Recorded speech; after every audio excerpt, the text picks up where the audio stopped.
nuestro hoy ministro de Economía, Amadou Boudou, que es el hombre que me va a acompañar.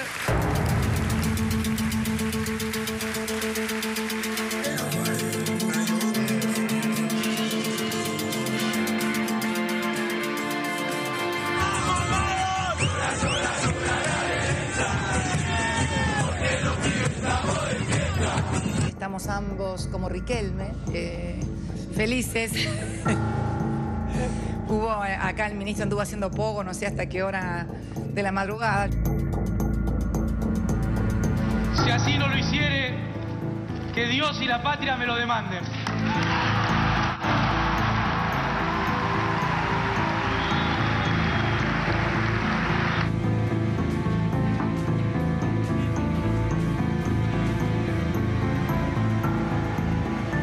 No saben lo lindo que es tener vicepresidente. Estoy tan contenta. Estoy tan contenta. La verdad que yo no controlo la vida comercial de mis amigos. No la controlo.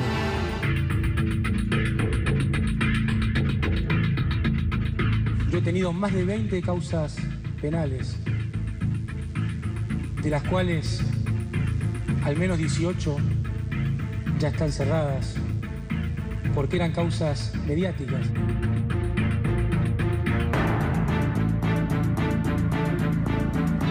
Tengo causas en trámite, sí, varias. Bien, ¿alguna condena? No. Hola, vamos ahora con los conchetos de Puerto Madero. O sea, vamos.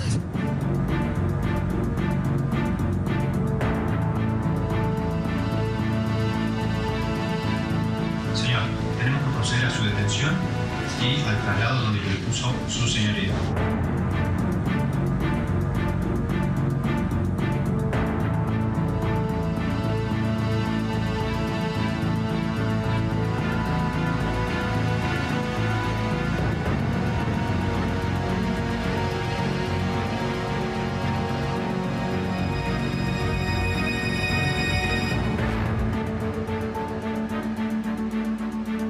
Si así no lo hiciere, que Dios y la patria me lo demanden.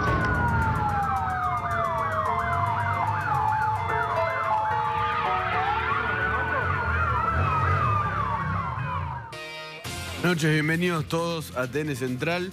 Amadou Boudou, ex secretario de Hacienda de la Costa, ex ministro de Economía de la Nación y ex vicepresidente de la República, está preso en el penal de Seiza. Fue detenido hoy en su casa a las 7 de la mañana por orden del juez Lijo, quien investiga el caso Chicone, por el que Boudou está siendo juzgado en un tribunal oral, pero que también determinó, después de que le llegó una pericia contable de la Corte, que tardó más de un año, que Amadou Boudou y Núñez Carmona, su socio, millonario súbito y su mejor amigo desde los 7 años, no podían justificar su patrimonio y que formaban parte de una asociación ilícita porque hay muchas causas en las que se repiten los mismos nombres y un mismo sistema. Boudou, Núñez Carmona, Van den Brule, Agustina Canfer, y te vamos a contar hoy por qué Agustina Canfer está complicada y tal vez por qué hoy Boudou la defendió por primera vez. ¿Puede hablar Agustina Canfer? Y además también quedó con pedido de indagatoria Juan Carlos El Sordo López, alguien a quien ustedes no conocen, pero que está en todas las empresas del holding Boudou. Así es, esos son claramente los hechos que los venimos contando desde hace tiempo y que eran parte de este expediente judicial. ¿Qué es lo que lleva hoy al juez Ariel Lijo a tomar esta determinación? Dos cosas fundamentales. En principio, el peritaje que confirma todas las hipótesis sobre enriquecimiento y lavado de dinero de Amadou Boudou y su entorno más íntimo. Y el otro antecedente es el fallo de la Cámara Federal, que fue el que exigió al juez Luis Rodríguez en el caso de Debido que pida el desafuero y la detención. Ahí el juez Lijo entendió que se sentó un precedente, una interpretación de la ley específica para este tipo de casos y que él se toma de esos argumentos para tomar esta decisión, ¿no? En una causa que ya lleva mucho tiempo en trámite, para decidir hacerlo en el día de hoy. A ver, Amadou Boudou y Cristina Kirchner fueron votados en el 2007 con el 54% de los votos. Las boletas que se usaron para ese sufragio fueron impresas en Chicone Calcográfica. Las boletas del Frente para la Victoria del 2007 las imprimieron en Chicone Calcográfica. Cristina Kirchner sabía lo que estaba haciendo Amadou Boudou. La causa Chicone empieza después de que Laura Muñoz, con quien vamos a hablar en minutos, la ex mujer de Van den Brule, se anima a hablar, algo que en este país no suele suceder. Yo recién decía, Einstein decía que el mundo es peligroso no por la gente que hace el mal, sino por la gente que hace silencio. Laura Muñoz no lo hizo. Después de que Laura Muñoz, en el primer programa de La Nata Sin Filtro, dijo: mi ex marido, este estaferro de Amadou Boudou, se inició la causa judicial que terminó con un juez apartado, con un fiscal, Carlos Ríbulo, que había trabajado muy bien, apartado también del expediente. Con un procurador separado. Y con procurador Esteban Rigui también fuera de su puesto, echado por Cristina Kirchner, que hoy dice que no hay Estado de Derecho en Argentina. Cuando Boudou denunció a toda esta gente, lo hizo en un monólogo rabioso en el Senado en la Semana Santa del 2012, y todas las denuncias que hizo, después lo vamos a ver, involucrando a periodistas, empresas de juego, a Rigui, a Guillermo Montenegro, una denuncia intergaláctica, Sí. Todo quedó en la nada. Todo era falso. Todo era falso. Amadou Boudou fue votado con Cristina Kirchner por el 54% de los votos, con las boletas que habían impreso en Chicone Calcográfica, y una vez que la empresa ya era investigada por lavado de dinero en Uruguay, Cristina Kirchner le ordenó al Banco Central que contrata a esa empresa para imprimir 410 millones de billetes de 100 pesos. Le hizo ganar a Boudou, según la justicia chiconera de Boudou, 160 millones de pesos.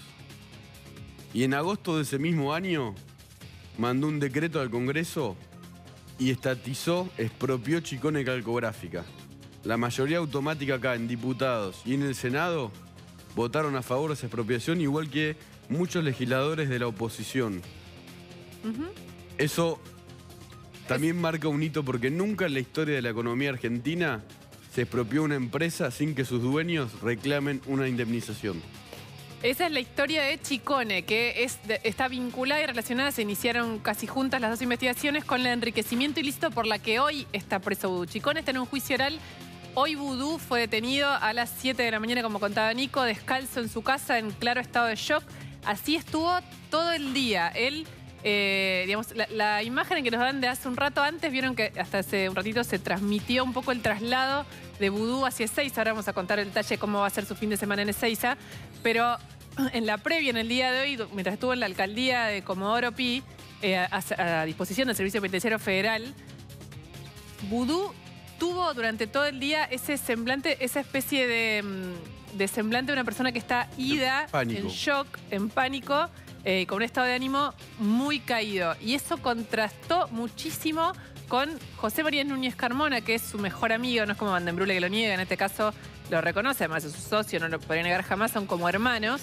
Crecieron juntos económicamente, sobre todo. Desde los 7 años compartieron banco en el primario y hoy comparten banco en un tribunal. Y de grande compartieron cuentas bancarias con sus sociedades y se hicieron millonarios juntos. Sobre todo Núñez Carmona, que los blanqueó a esos millones. Pero, de hecho, Núñez Carmona fue una clave en la negociación de Chicone. Digamos, no es que era solo para negocios privados, era su hombre de confianza para absolutamente todo. Mientras Boudou hoy tuvo ese video que vimos esta mañana de su detención, el momento en que le leen sus derechos, es el semblante, es un Boudou desconocido para los que lo conocen, digamos, y para la imagen pública que ha dado siempre, y es el semblante que tiene a uno y un hombre derrotado, quebrado, angustiado y asustado. Mientras que José María Núñez Carmona tuvo una situación completamente distinta. Mientras hasta antes de llegar a Ezeiza estuvo enojadísimo, provocador, gritándole a los guardiacárceles, enojado. Insultándolos, así es. Así fue la tarde de ellos hoy en tribunales, después de haber pasado la mañana ahí frente al juez Lijo.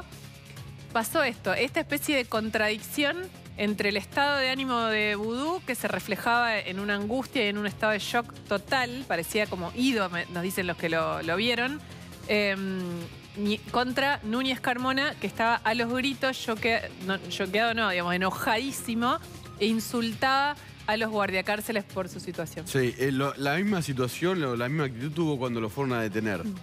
No estaba descalzo como Vudú, estaba con una campera y por lo que tengo entendido estaba apoyado en un sillón con los brazos cruzados. Con una actitud desafiante. Pero Núñez Carmona perdió. Está preso.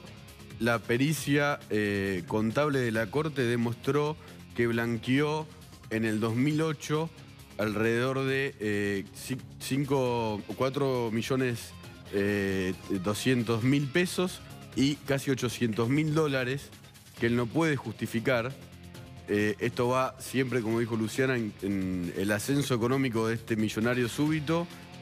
Va en consonancia con el ascenso de Vudú en el esquema del poder K. Lo que dice el hijo es los negocios ilegales que no podía hacer Vudú, pero que usaba su influencia pública como ministro de Economía y después como vicepresidente, los hacía en persona Núñez Carmona. Voy a contar una sola escena que es la que demuestra esto. Ahí estamos viendo que la imagen, sí, que dice... en la biblioteca de Vudú hay una estatua, mini estatua de Cristina Kirchner, que hoy dijo que no había Estado de Derecho en la Argentina, pero no nombró, no lo defendió. Ahí la estamos viendo de vuelta. A ver cómo empieza el caso Chicone, que es el que dispara también el enriquecimiento ilícito. Núñez Carmona, Chicone estaba quebrada, le había alquilado una empresa que se llama Volt.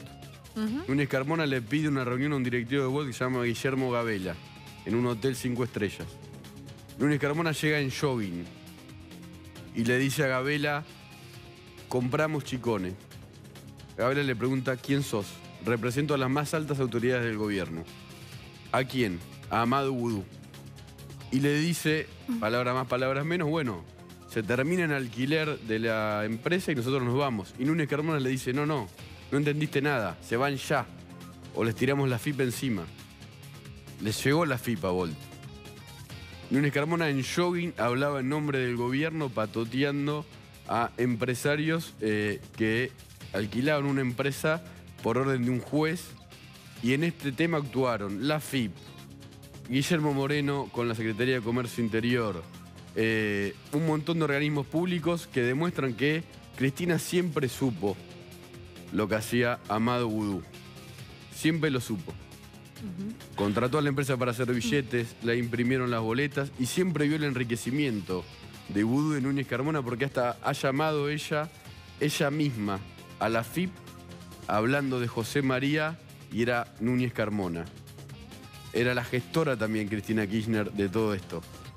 Hablábamos recién de la persona que se animó a hablar en febrero del 2012 y que después ratificó sus dichos en la justicia y que es testigo clave en el juicio oral de Chicone, y también en otro negociado que tiene que ver con la provincia de Formosa, que le pagó a Vudú, a Diolfan, casi 8 millones de pesos, 7,6 millones, para renegociar una deuda pública insólita, porque nadie contrata a una provincia, a una consultora fantasma para pedirle consejos para negociar una deuda con un ministro de Economía. Y esto, Laura Muñoz, que está en línea de teléfono, siempre lo supo y se animó a contarlo en febrero del 2012. ¿Qué tal, Muñoz? Aquí Luciana Geune y Nicolás Buñaski. ¿Qué tal? ¿Cómo están? Buenas noches. A ver, ¿cuándo supo que su ex marido Van den Brule estaba trabajando con Amadou Vudú? ¿Cómo reaccionó él cuando usted le habló del tema y por qué se decidió después a hablar? Esto yo me fui enterando después de la segunda mitad de año del 2009. Yo estaba casada con Van den Brule y nosotros vivíamos juntos acá en Mendoza. Y él empieza a insistir con que nos tenemos que ir a vivir a Buenos Aires. Empieza también a cambiar como sus rutinas y me dice que tiene un nuevo trabajo. Y bueno, la verdad que yo no entendía tantos cambios porque él trabajaba cuando estaba en Mendoza desde nuestra casa y si no trabajaba en Europa con sus clientes allá, donde él viajaba bastante seguido.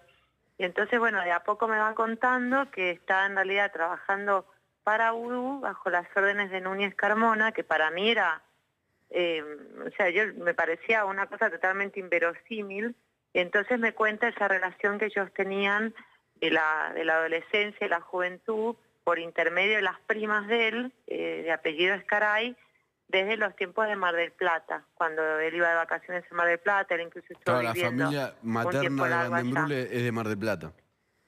Claro, la familia materna de Van den Brule vivió allá, él tiene muchísimos primos, y bueno, conocían a Núñez Carmona y a Vudú de siempre, y de hecho, bueno, era como un grupo de amigos, y entonces él también los conocía, y me cuenta que Vudú lo que quería era alguien de mucha confianza, un abogado de mucha confianza, para armar estos negocios, que él al principio me decían como que eran negocios, y después me fue como confesando que en realidad eran cosas que no eran tan lícitas, y la frase que él usaba era que temía quedar prendido con la firma, que en realidad lo que estaba haciendo no era un trabajo tan limpio y que por ahí tenía muchas dudas, pero bueno, se le fueron disipando con el tiempo porque llevó a cabo adelante todas las tareas que le asignaron.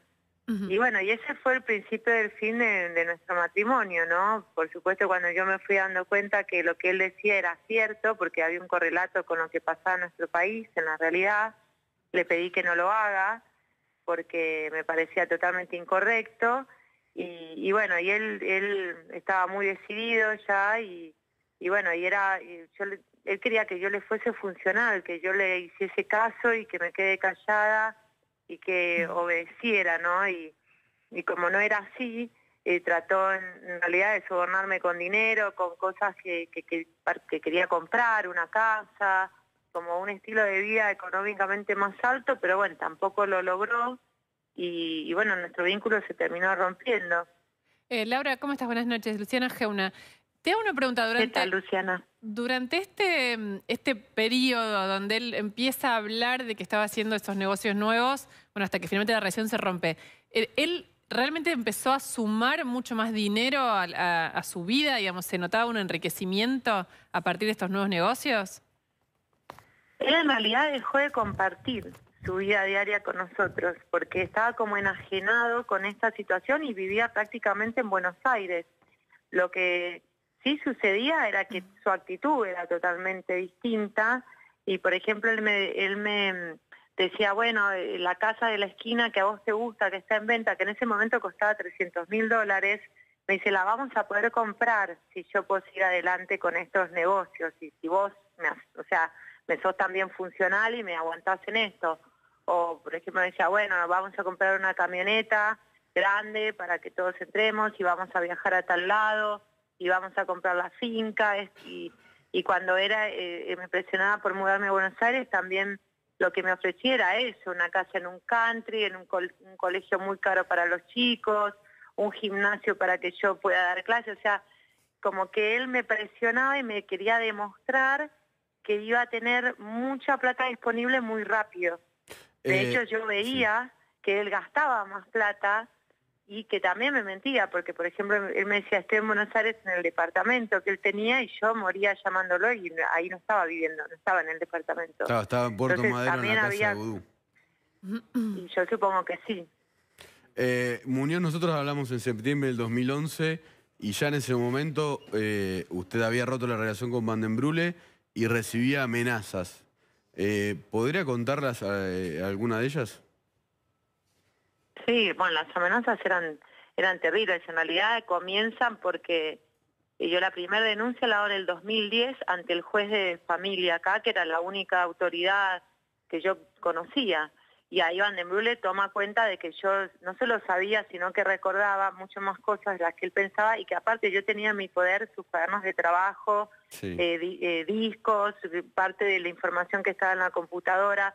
Y yo creo que ahí se empieza a desesperar, y sí, al principio él me decía que me iba a matar. Después él me decía que me iba a declarar insana para que nadie me escuche. Y la verdad que la justicia le fue totalmente cómplice en eso, porque iban por ese carril. En los expedientes está claramente el accionar de la justicia tratando de hacerme pasar por loca, por pericias, en situaciones, por ejemplo, en un expediente dice que yo soy deficiente mental y que abuso de mis hijos aparte, y el juez lo convalida, lo cual es tremendo. Pero aparte de eso entraban a mi casa, no, eso pasaba antes. Ajá. Entraban a mi casa en forma permanente a robarme, me mataron el perro, me gritaban cosas por la ventana, me ofrecían dinero, recompensas a cambio, y como yo no las aceptaba, entonces me ofrecían golpearme y violarme. Esas situaciones eran a diario, gente que me llamaba por teléfono, que me mandaba mails. Bueno, situaciones así a diario, un montón. Insostenible porque aparte mi familia también tomó partido por Van den Brule y quedé yo sola frente al poder de un gobierno que tenía un poder inmenso y que era sumamente violento. Tuve la suerte de que el periodismo me escuchó, tuve la suerte de que Nicolás Wiñaski se cruzó en mi vida, bueno, y bueno, me escuchó y me creyó también. Sí. Y yo creo que un poco salvé mi vida por eso, porque si hubiese seguido siendo un NN, con cómo se venían dando las cosas con una velocidad tan vertiginosa, yo no sé si hoy yo llegaba a ver esto que está sucediendo. Bueno, no es tan así, Muñoz, le agradezco el elogio, pero usted se animó a hablar y además lo ratificó en la justicia y tiene que declarar en el juicio oral de Chicone.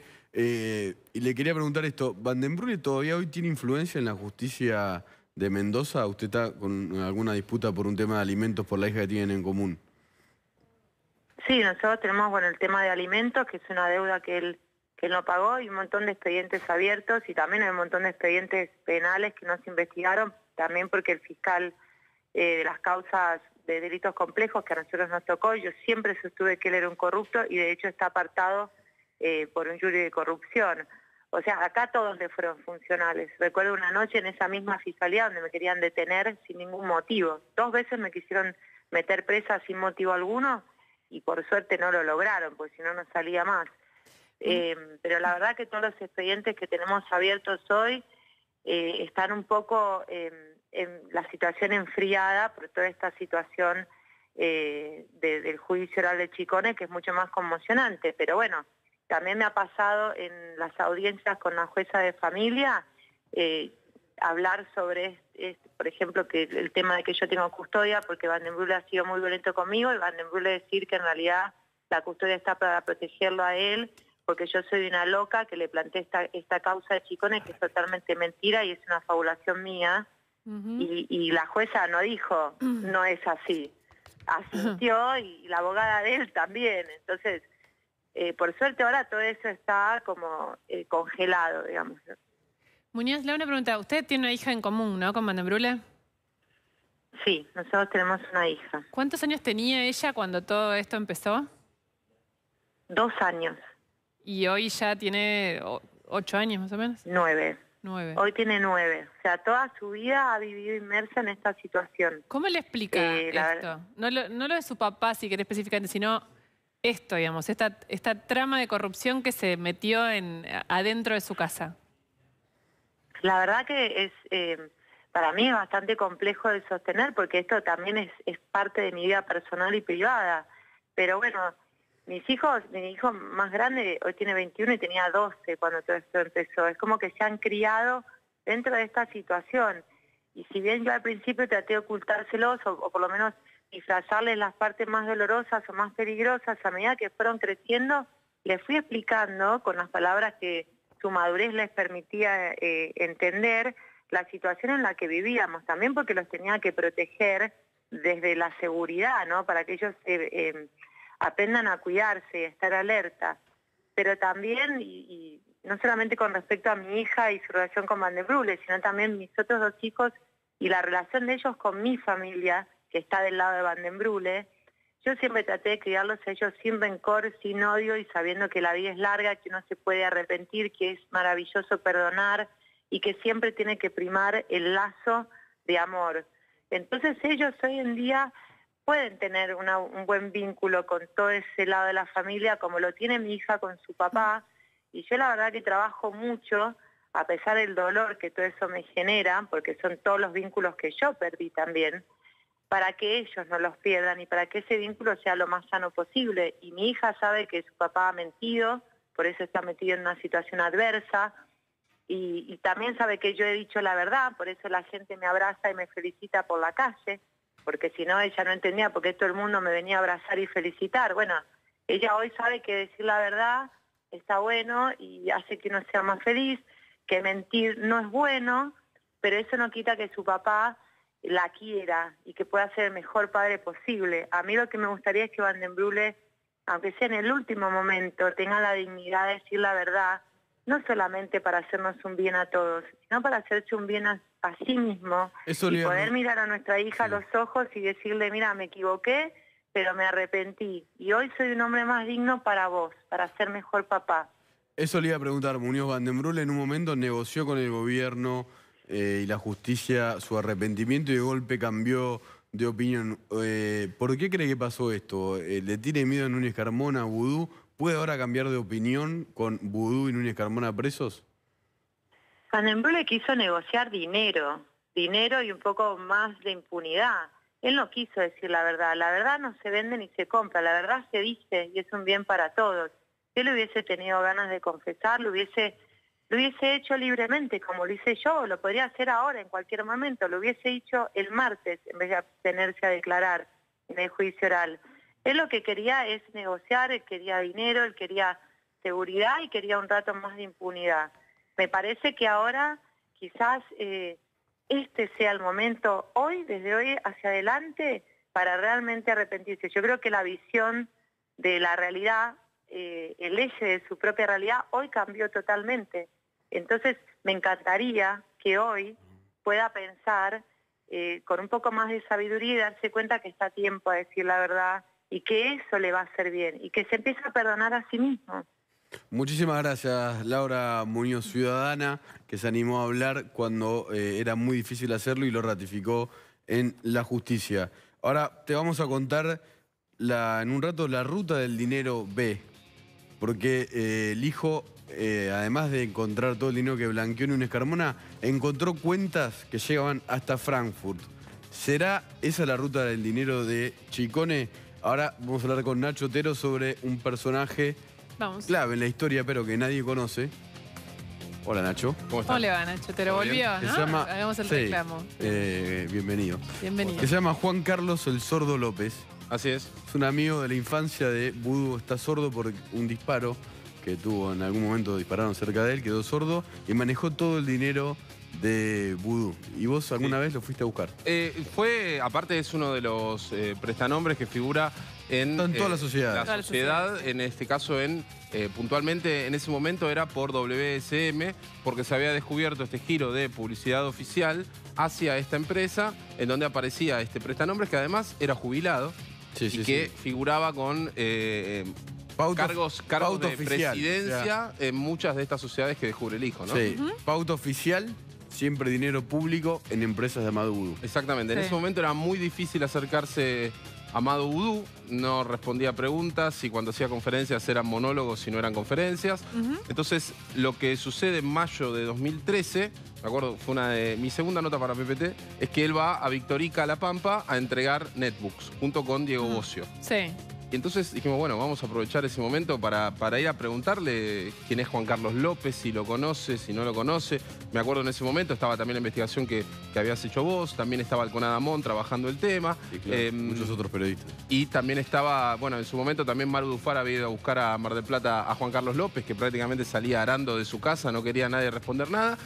Pero lo particular... El sordo que se hacía el mudo. El sordo que se hacía el mudo, que lo particular de esa situación es que en un momento llegamos a estar al lado de Vudú y le preguntamos por Juan Carlos López. Y automáticamente ahí ya los custodios nos sacan, no nos dejan más estar cerca de él y Vudú simplemente respondía preguntas para otros medios y cada vez que nosotros nos acercábamos nos sacaban. Veámoslo a Amado Vudú no respondiendo sobre su supuesta inocencia.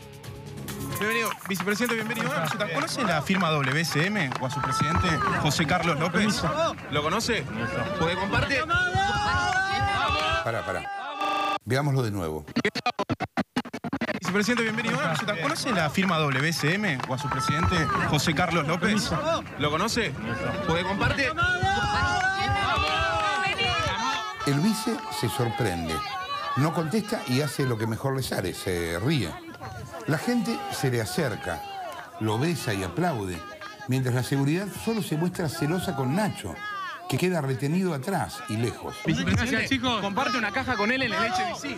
La foto, compañero. A estos periodistas sí les responde, fíjate. Pará. Pero pará. Pero grabando. Pero déjame que lo grabes, nada más, está hablando. No lo toqué, no lo toqué, no lo toqué, no lo toqué, no lo toqué, soltale la mano, señor vicepresidente de la Nación, presidente. Nuestro periodista, Nacho, ya había quedado bastante atrás. Amado Boudou. No hay en la historia argentina una década donde haya habido la libertad de expresión y la libertad de prensa y la posibilidad de decir lo que a cada uno se le canta como estos últimos 10 años. Amado, ¿me puedo contestar una pregunta sin que me quede? Pero escúchame, se está hablando. ¿Vos estás nervioso? ¿Qué me sacás? ¿Pero qué me sacás? ¿Qué me sacás? ¿Por qué me sacás? Pero vamos, vení. Pero que pará un poco. Sí, era Nacho Otero primero, antes que nada, la persona que perseguía a Amado Boudou. Yo no te voy a cargar porque yo voy a ver una. Muchas juventud y los menos también en esa Esto época. también demuestra los años que llevan las investigaciones de tal cual. Boudou. 4 años atrás.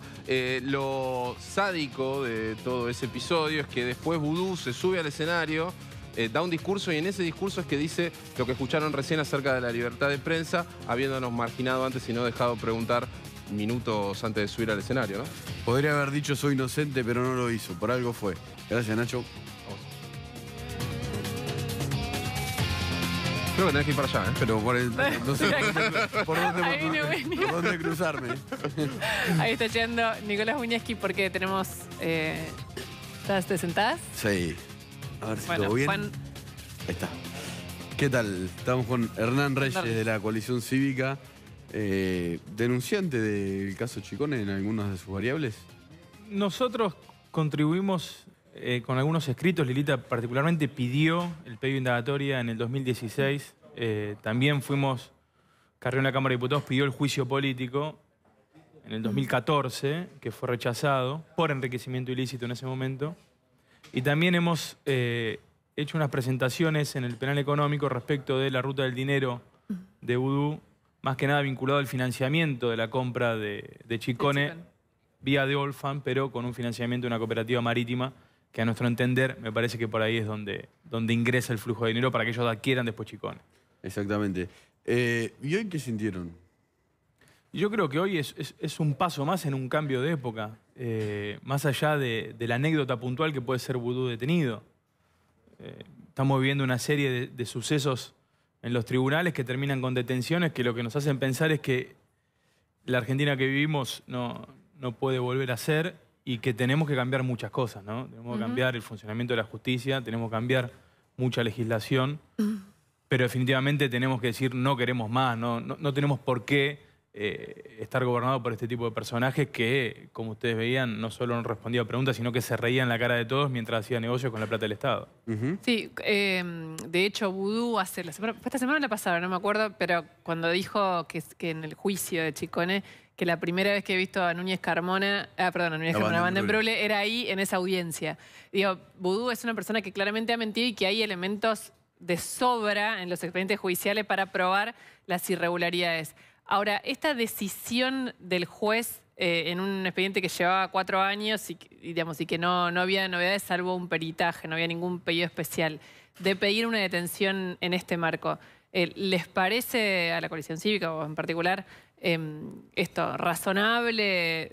A ver, la pregunta que se hacen todos... Ajustada, digamos, a la No, te entiendo. La pregunta que se hacen todos porque ahora no la hacemos nosotros también. Porque este pedido de prisión preventiva viene con la indagatoria de enriquecimiento ilícito. Y la pregunta es por qué no se hizo antes. Al igual que en Chicone. En Chicone es la causa quizás más clara. Si uno se pone a leer es muy clarito cómo hicieron todo el negociado para quedarse con la empresa. Yo no tengo dudas de que la Argentina tiene que revisar todo. Tiene que revisar su sistema judicial, su sistema político. Pero a mí no me caben dudas que no estamos en presencia de lo que se quiere instalar de persecución política. No, a ver, en la causa lo que pasó es que llegó el peritaje de la Corte después de 1 año. Está bien, pero hay elementos muy fuertes, incluso de la ruta del dinero, que llegan a Frankfurt, que antes no estaban, digamos, cuentas en el exterior de Núñez Carmona y elementos también que tienen que ver con viajes de Núñez Carmona para hacer negocios a Málaga, que tenía que pedir autorización al juzgado, la pidió y tenía que volver a dar algún tipo de explicación porque eran viajes comerciales y tardó 1 mes y medio en volver. No, por eso digo, la medida de prisión preventiva puede ser discutida técnicamente en este y en cualquier juicio, en cualquier proceso. Lo cierto es que están todo arriba de la mesa para que Vudú esté detenido y tendría que haberlo estado antes. Y quería decir esto de la persecución, porque nosotros no tenemos que caer en esa dialéctica. Y es claro por qué. Primero porque no hay persecución a los opositores, porque en Argentina opositores hay muchos. Y aún dentro del universo acá hay muchos dirigentes, funcionarios y hasta exministros que no tienen proceso en trámite. Y ninguno de los casos que estamos viendo hoy, a la luz de Comodoro Pi, son casos nuevos. Sí, y ninguno ni son casos personajes suaves, nuevos. Y además no lo defienden ni Cristina Kirchner. Y el silencio es atroz. Entonces, es una gran oportunidad para que demos un paso adelante y pensemos algo más. ¿Por qué pasó? ¿Por qué nos pasó? Y acá, el argentino, el que está laburando, el que mañana va a abrir el comercio, no lo distrae de los problemas que tenemos y de los desafíos que tiene este país. La inflación, la pobreza, el narcotráfico. Estamos trabajando para eso. Ahora, del mismo modo que sabe que si Vudú va preso eso no le va a cambiar, también esa persona sabe que la Argentina, gobernada por una manga de ladrones que administran el Estado, tampoco les es beneficiosa. Por eso me parece que es una gran oportunidad para salir adelante. En su momento, además, se estatizó la empresa, ¿no? El Congreso... Bueno, ridículo. El Congreso estatizó en diputado con la mayoría automática acá y opositores. Muchos opositores. Muchos opositores. Estatizaron Chicone y los dueños no reclamaron la indemnización. Es el primer caso donde vos le expropiás algo a alguien y nadie viene a reclamar. Es la historia de la economía argentina donde eso pasa. Sí, y me acuerdo también en ese momento, y fíjate vos, Nico, qué interesante que es eso. Por eso el relato fue tan grave. Porque en ese momento era la soberanía nacional con la Casa de la Moneda. Nos decían, la soberanía monetaria. La soberanía monetaria. Nosotros tenemos que tener bajo el poder del Estado la impresión del billete porque eso es soberanía monetaria. Y en realidad lo que estaban haciendo es limpiando y allanando el camino para la impunidad, al igual que lo que hicieron con el Procurador General, que después nos costó una Gil Carbó. Porque acuérdense que sacan a Rigui y después terminamos con Gil Carbó. Sí, que en el medio, perdón, hay que decirlo porque apareció Reposo, que fue una anécdota que muestra la gravedad. El intento de Reposo era la impunidad, pretender que sea Reposo una persona que no podía prácticamente que no pasó vivir el en del Senado. Y además, la soberanía monetaria, inmediatamente después, los billetes argentinos pasaron a imprimirse en Chile y en Brasil. Absolutamente. Por eso, la reflexión colectiva es: seamos exigentes con los gobiernos, seamos exigentes en términos de transparencia, no nos comamos más versos y más relatos. Soberanía monetaria, estatización de Chicone, corremos arriba y traemos a Gil Carbó. Digo, es momento donde nosotros digamos, miren, para mí, Vudú, toda esa anécdota en la Argentina, va a ser así chiquito en la historia. Va a estar un presidente, un chanta, que se robó todo con los amigos de Mar del Plata y aprovechó la volada. Va a ser una anécdota muy chiquita en nuestra historia. Lo que no es anécdota es que nosotros digamos, bueno, cambiemos, vamos para adelante. Y la Argentina tiene tanta potencia, yo aspiro a que podamos asumir eso. Hace un rato hubo un comunicado de la Asociación de Jueces mostrando una especie de enojo con el Poder Ejecutivo. No sé si llegaste a verlo, pero bueno, lo que decían es que las críticas del Poder Ejecutivo frente al cuerpo del Poder Judicial y diciendo que diciendo los jueces, ¿no?, en primera persona, nos exigen determinadas respuestas, determinada efectividad, determinado funcionamiento del sistema judicial cuando el Poder Ejecutivo no llena el 30% de vacantes que hay, no genera cuerpos de investigación. Bueno, me encanta que el Poder Judicial esté preocupado ahora por eso, me encanta. Sinceramente lo digo. Si el Poder Judicial en la Argentina está preocupado por llenar las vacantes, por avanzar en los procesos, fantástico, bienvenido sea. Digo, paso adelante. Ahora, todas estas causas que tienen muchos años no avanzaron. ¿Y saben por qué se juntan las indagatorias y se juntan los procesos? Porque cuando vos tenés planchado un expediente, una causa penal, y obvio, no llegás a recuperar pruebas, no llegás al procesamiento, no llegás al indagatorio y seguramente no tengas mérito para la preventiva. Ahora, cuando vos pones en movimiento todo, empiezan a suceder. Yo, si eso, no lo leí, pero si la preocupación del Poder Judicial es esa, bienvenido sea. Y nuestra preocupación tiene que ser modificar el Consejo de la Magistratura, transparentar el uso de los fondos y tener justicia en tiempo presente. Sí. La justicia en tiempo presente es mucho más legítima y es mucho más efectiva y nos ahorra muchos problemas. Es que eso es lo que yo, unas cosas que quería preguntar. Justamente esto de que, digamos, más allá de la sensación de justicia que da frente a, digamos, semejante, digamos, son todos los personajes que están presos en este momento han gozado de un nivel de impunidad obsceno. Eso es así, lo hemos vivido en los últimos 10 años. Pero son prisiones preventivas. Exacto. Ahora, la solución no es condenas rápidas, no prisiones. Bueno, definitivamente, porque también lo que tenemos que pensar es que nosotros y esto es importante, por eso me parece que hay fases. ¿Se acuerdan? Al principio Sí. de la historia kirchnerista y los hechos de corrupción eran unos locos, llámense políticos, periodistas, unos locos denuncian tonterías. Después fue... Sí, era mucho más fuerte que eso. No, pero vamos, un grupo de medios hegemónico se nos puso en contra a partir de ahora, contribuyen a esas tonterías. Después fue, y a medida que iba avanzando había gente que lo defendía y ellos se defendían más o menos. Ahora avanza la justicia y es la persecución política. Ahora, nunca rindieron cuentas. Sí. Bueno, llegó el momento. Y el momento, Luciana, es el juicio oral. Y eso es lo que tenemos que exigir los argentinos. Que haya condena, que haya devolución de lo robado. Por eso es importante que los fiscales... Hoy está en la detención. Hoy está en la detención. Que los fiscales y los jueces hagan una investigación patrimonial. Porque en definitiva nosotros lo que queremos, que cumplan penalmente su responsabilidad y reparación respecto de los miles, millones de dólares que nos faltan. Muchas gracias. Gracias a ustedes. Hernán Reyes. Vamos a una pausa y después te voy a contar por qué Agustina Canfer, la ex mujer de Vudú, está complicada en el caso, va indagatoria y tal vez por eso Amado Vudú hoy la haya defendido. ¿Puede hablar Agustina Canfer? Después de la tanda te lo contamos.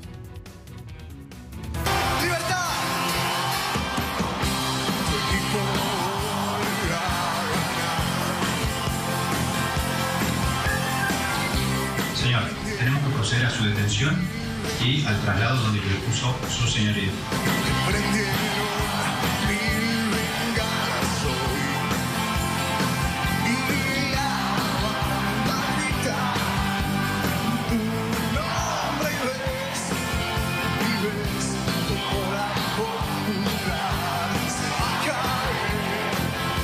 Tiene derecho a guardar silencio, que tiene derecho a nombrar abogado defensor por cualquier medio, aún estando documentado o sea representado por el defensor oficial.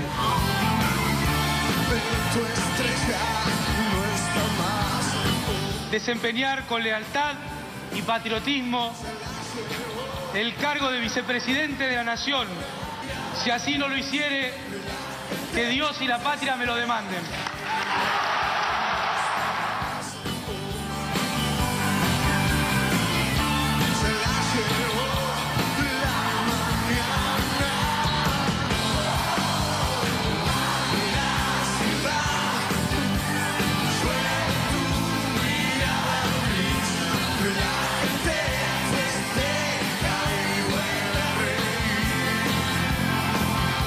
Bueno, nosotros ahora, si quiere tomar asiento, tenemos que elaborar un acta. Me vinieron a ver de un estudio de abogados alancés. El estudio García, Labat, Musso y Righi. Para decirme que yo era nuevito, que no entendía cómo funcionaba esto. Que yo tenía que tener buenos lazos con Comodoro Pi.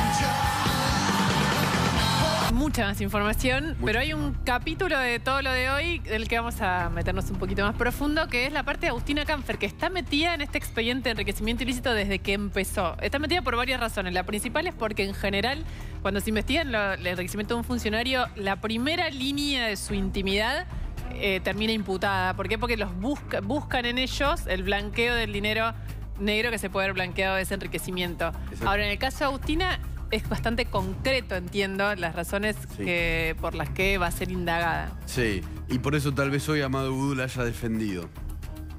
Porque tal vez Agustina Canfer pueda hablar. Ya no es más la novia de Vudú, está embarazada y está complicada. Y además no es, digamos, claramente no está dentro de las maniobras, ya no es Núñez Carmona, no tenía un rol de acción en las maniobras irregulares, con lo cual... en todo caso, Wiñaski hace así. Está imputada. Está imputada, ¿por qué? Porque se habría beneficiado básicamente de este enriquecimiento ilícito con beneficios patrimoniales. Sí.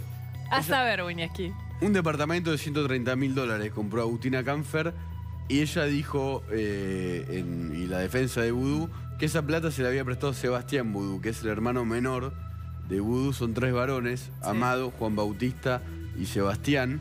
Sebastián vive en Italia. Siempre tuvo trabajos vinculados a Amado Vudú. El último fue en la Argentina, trabajar en sistemas en el ANSES, cuando Vudú era presidente del ANSES. Y lo que dijo Canfer fue que parte de la plata para comprar ese departamento se lo prestó Sebastián Vudú. Sebastián Vudú, algo que nunca jamás ¿Hay comprobantes? se pudo probar. Es como Felisa Micheli cuando puso a toda la familia a ver si alguien tenía declarado el dinero de la bolsa y no tenía declarado a nadie. No hay comprobantes. Hoy Vudú, en la indagatoria que terminó después con Eden Ezeiza, la defendió y dijo que Sebastián Vudú le había prestado esa plata. Pero son palabras. Porque en los papeles no hay nada. No hay nada. Ahora, sí hay papeles sobre cómo Agustina Canfer en algún momento se transformó en una empresaria de medios. Sí, vamos a ponerle en su justa medida. Bueno, editó una revista. Una revista. Con una distribución importante. Sencilla. Con papel... Ilustración, que es muy caro. Que regalaba la revista, se llamaba Minga. Sí. Y tenía publicidad oficial. Sí, perdón, aclaro, algo inviable, ¿no? Cualquiera que sabe más o menos de lo que sale imprimir una revista en papel de ilustración, repartirla gratis, que sea solo con publicidad, sabe que es algo que para ella era una movilera, que se ha convertido en la mujer de un vicepresidente de la Nación. Es bastante difícil llegar con el dinero. Pon una revista, imprimirla con papel de ilustración, llenarla de buenas notas y tratar de que te cierren los números. De que te cierren los números. No va a pasar.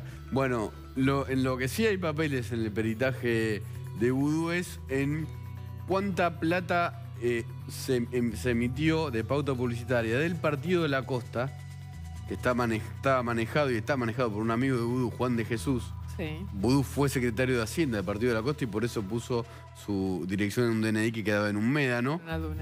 Y en el peritaje lo que se ve es que el dinero que dice que le pagó el Partido de la Costa a Ediciones del Copete, así se llamaba la sociedad de la revista Minga, es más de lo que apareció en los números contables de Minga. O sea, alguien hizo Minga. Alguien además se quedó. Hizo Minga. Fue Juan de Jesús y Vudú, que se quedaron en el medio con alguna plata, o fue Agustina Canfer. No se sabe. Agustina Canfer también tenía una Harley Davidson. Que se la regaló Vudú. Sí. Está declarada, me acuerdo que le declaró que se la regaló. Y la compró Vudú, se la regalaron a Vudú. ¿De dónde salió ese dinero? Bueno, todo eso va a tener que responder Agustina Canfer, que va a indagatoria. ¿La semana que viene? Sí, la semana que viene por este caso, y está complicada. Y Amado Vudú la defendió hoy, por primera vez. Todas las ex mujeres de Vudú lamentablemente quedaron pegadas en sus causas de corrupción. Lo metieron en problemas. Ex mujer, Daniela Andriuolos, con quien se casó en la causa de los papeles de un autotrucho que le quiso robar. Sí. Que fue sobreseído, pero está pelado ese sobreseimiento, así que veremos. Ojo. Y después una pareja. Igual, perdón, fue sobreseído porque pasó el tiempo, por prescripción, no porque el hecho no haya estado probado. O sea, se quedó con el auto de manera irregular. No, pero además está pelado por la fiscal Escandura. Sí. Así que se va a ver. Sí. Y después su pareja durante 10 años, Agustina Seguín, a quien complicó realmente porque fue la persona que supuestamente llenó esos papeles truchos de ese auto. Bueno, ahora le toca el turno a Agustina Canfer. Vamos a ver. ¿Qué dirá en tribunales? Enigma. Y miedo en Vudú. Miedo en Vudú. Hablando de Vudú, después de la pausa vamos a contar cómo va a ser el fin de semana en Ezeiza. Mamita. Ya volvemos. Mirando el programa, Luciana Jauna tiene información.